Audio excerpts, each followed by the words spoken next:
E nós seguimos aqui nas nossas polêmicas, porque a coisa não para, e eu queria pedir para a produção colocar aqui para gente um vídeo interessantíssimo do Gustavo Gayer, o vídeo 4, por favor. Pouco tempo atrás, Donald Trump quis aumentar as tarifas no Brasil do aço.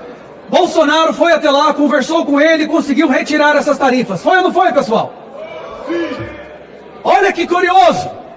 Saiu agora que o Donald Trump decidiu que a tarifa sobre o Brasil será de apenas 10%, enquanto a média de todos os países ficou em 40%. E sabe por quê, queridos colegas, que a tarifa do Brasil ficou tão baixa, mesmo com o Lula chamando o Trump de fascista e a Janja mandando o Elon Musk se... Sabe por quê? Porque outro Bolsonaro está lá nos Estados Unidos agora lutando pelo Brasil.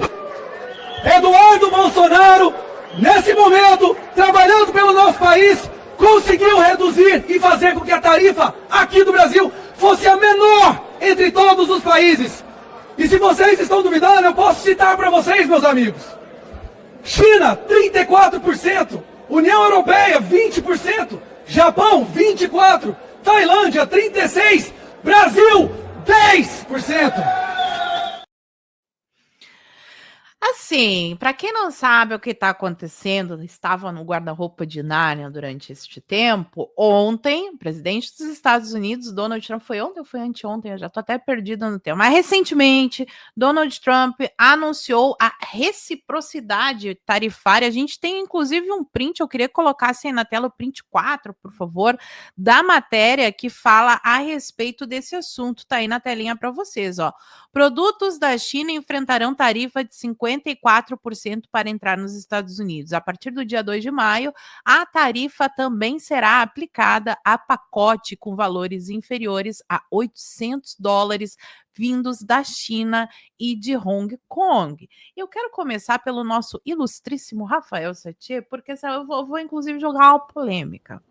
Assim, tudo bem, bacana o trabalho do Eduardo Bolsonaro, do Paulo Figueiredo, show de bola.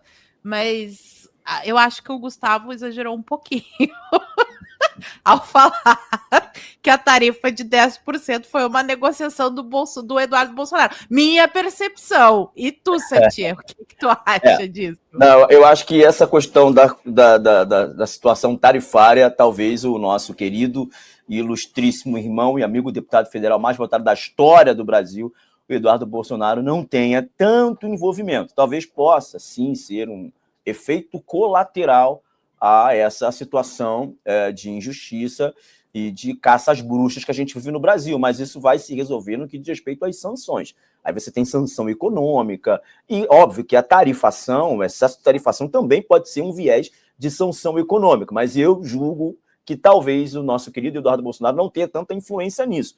Até porque, eu confesso que para o governo norte-americano taxar os produtos do Brasil em 10%, nesse caso não precisa nem tanto do Eduardo Bolsonaro, só o próprio governo brasileiro já é suficiente, capaz, suficiente sozinho de gerar esse tipo de taxação aos nossos produtos indo para os Estados Unidos. Olha, os Estados Unidos hoje dobrou a aposta, não só com o Brasil, mas com o mundo inteiro. 54% em produtos chineses, tem que ter muita coragem. A China hoje é uma grande produtora de insumos para todo o planeta, né? Eles produzem muito. E é evidente que existe uma guerra comercial, na balança comercial entre Estados Unidos e China, né? Os fornecimentos, a questão da rota da seda entre a China, na verdade, ali, e os países da Euroásia, os países do Oriente Médio, Cazaquistão, Uzbequistão. Então você tem toda uma infraestruturação de rodovias, de ferrovias, financiada pela ditadura chinesa, a fim de que seus produtos tenham um escoamento maior e haja mais versatilidade, não fique somente ali no mar asiático, que pode ter alguma sanção e acontecer algum tipo de conflito bélico ali, e esse escoamento dos produtos chineses, bem como o petróleo, e o recebimento de produtos também fica inviabilizado. Então a Rota da Seda foi fundamental nesse sentido. Há uma competição norte-americana com a China, acho que é a competição do século. Se nós tivemos a Guerra dos 100 Anos entre França e a Inglaterra, hoje nós podemos ter aí essa guerra comercial entre China e Estados Unidos, uma vez que a guerra já foi entre Estados Unidos e União Soviética na Guerra Fria. Então, sim, os Estados Unidos acabam dobrando a aposta no que diz respeito à taxação dos produtos, valorizando a indústria norte-americana, que é um pouco do que o Donald Trump prometeu. Esse sempre foi o mote de campanha e de comunicação da equipe de marketing do Donald Trump, que era America Great Again, ou America First, América sempre em primeiro lugar, América grande de novo. Então, é um pouco disso. É o que o eleitorado do Donald Trump, que esmagou a Kamala Harris nas eleições do ano passado, querem. É isso. A valorização da indústria norte-americana, a valorização dos produtos norte-americanos, a valorização do trabalhador norte-americano. É evidente que esse protecionismo faz com que o trabalhador norte-americano acaba sendo valorizado e priorizado. O Brasil, nesse caso, a gente sofre. Eu não estou fazendo aqui nenhum tipo de comemoração. Eu não sou petista ou esquerdista maluco que quer que o avião caia só porque ele não é o comandante desse avião. Não, não quero isso. Eu quero que o meu Brasil prospere, eu quero que o país cresça, eu quero que os trabalhadores sejam valorizados, eu quero que a nossa economia seja valorizada, os empreendedores, os empresários deixam de ser vilões, né, que é o que a esquerda sempre tenta vender aí, não é o que eu acredito, para que fique claro, sou um adepto pleno do mercado livre, um adepto pleno do livre mercado, inclusive fazer um merchanzinho aqui, ó. Eu sou autor do livro O Capitalismo e a Favela, que fala sobre o liberalismo econômico em regiões de vulnerabilidade financeira, como a favela, as periferias do Brasil. Veja, o que está acontecendo hoje com a taxação de 10% é muito ruim para os nossos produtos, é muito ruim para a nossa economia. Mas, infelizmente, é o resultado de uma má gestão aqui no nosso Brasil. É o resultado de uma má gestão, má conexão e falta de articulação internacional. Você tem aí o Donald Trump sendo chamado pelo Lula, antes de ganhar a eleição, de uma nova versão do nazismo, fascismo. Como é que você chama um chefe de Estado de nazista? Né? Você tem a Janja mandando o Elon Musk fucking Elon Musk, aquela coisa. Então, assim, é uma loucura, uma bagunça total, e isso, evidentemente, que vai pesar nas negociações brasileiras, inclusive a perseguição do judiciário, que pode haver sanções, e talvez esse seja o dano colateral justamente dessas perseguições. Por isso eu digo que o Eduardo Bolsonaro, nesse caso da taxação de 10%, ele não pode ser o protagonista, mas pode ter sim uma participação, tendo em vista hoje que a democracia brasileira está na mira aí da liberdade e democracia de verdade dos Estados Unidos. Paula Marisa.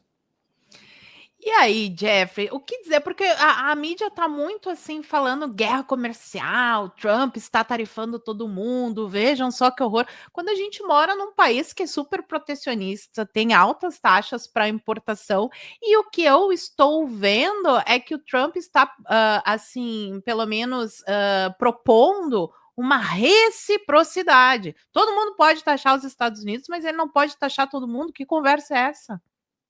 É importante separar as coisas. Eu concordo com o Rafael. E o Trump, ele ganhou uma eleição presidencial, ele tem um compromisso com a nação dele. Nada mais é do que uma estratégia comercial para valorizar o seu país e a sua moeda. Isso é uma coisa. Agora, não podemos negar o trabalho brilhante, como você disse, Paulinha, do Eduardo Bolsonaro, que é um trabalho brilhante, eu digo legítimo, porque ele está acertadamente denunciando violações a direitos humanos e a tratados e convenções internacionais que o Brasil é signatário e se comprometeu a cumprir. Como que ele faria essas denúncias estando no Brasil? Ele tem que fazer essas denúncias de forma internacional, porque são tratados internacionais que o Brasil tem que cumprir, porque se comprometeu. Agora, o Donald Trump, eu percebo que ele está também engajado a combater ditadores da América Latina, mas ele já mostrou a estratégia dele de como fazer. Veja que ele está na condição de presidente de um país, protegendo o seu país, mas ele também sabe, porque ele é muito jogador, que ele não pode, em determinados casos, avançar a soberania de outra nação. E quando ele, CPF Donald Trump, processa o Alexandre de Moraes no seu CPF, eu percebo que essa estratégia dele de combater o totalitarismo brasileiro, CPF versus CPF, respeitando a soberania nacional. Foi o Brasil que, de forma muito equivocada, quase se colocou em uma guerra comercial com os Estados Unidos, utilizando a estrutura estatal a proteger o CPF Alexandre de Moraes.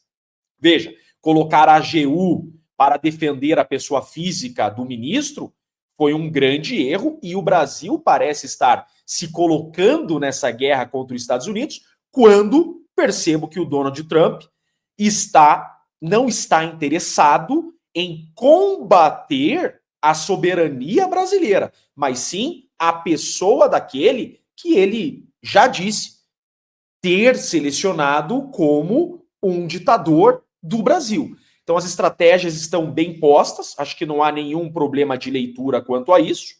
E, óbvio, o trabalho do Eduardo Bolsonaro trará consequências, mas eu acho que não é essa, concordo com o Rafael.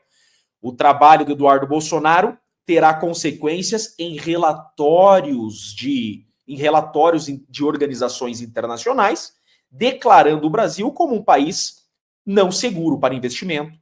Veja a OEA. A OEA, quando der um relatório da visita que fez aqui no Brasil, não pode interferir na soberania nacional. Então eu vejo muitas pessoas dizendo o seguinte, a OEA vai interferir no Brasil. Não, não vai. Existe um acordo mundial de não interferir na soberania de um país. Por isso que o Donald Trump ele processou o CPF, Alexandre de Moraes, porque ele sabe disso. Agora, uma OEA, por exemplo, explicar para o povo como que ela faz para combater violações a direitos humanos em um país, por exemplo, emite um relatório para o mundo. E esse país, então, ele fica com uma imagem ruim perante o mundo, isso afasta investidores.